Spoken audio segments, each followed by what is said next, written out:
Lamun tema urang di pasian artos Gusti Allah, da moal apal jeung tatangga, pan aya owah gingsir teh abdi sering nyarioseun. Jalmi teh di pasian panyakit owah gingsir, gelok sakeudeuh di mana boga dunya teh. Ayeuna hoream ibadah. Kumaha carana? Tah moal waka dibere dunyana bisi naon? Bisi leungit tah kam ibadahna. Bisi leungit imana? Iman we dibikeun kami. Eta iman beuki dikandaran iman teh eta teh ijabah doa eta teh. Kade bilih urang suudon ka Gusti Allah marukan urang nganu teh diijabah. Urang hayang dunya teh diijabah, eta teh tos diijabah. Naon? Dina urang getol ibadah eta teh ijabah.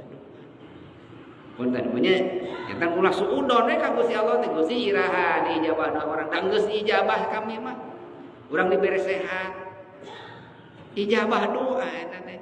Urang di pasar waktu luang, ijabah doa eta teh. Urang di pasar urang kali anu saroleh, ijabah doa.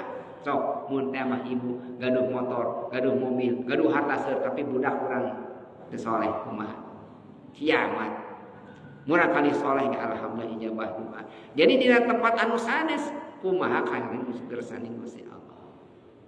Nah, di mana ngadoa teh ulah dingkeh epek urang ngadoa ka Gusti Allah teh.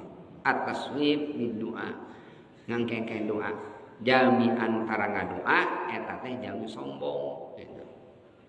Wa taswib bil amal shalih setan ngagoda ka urang.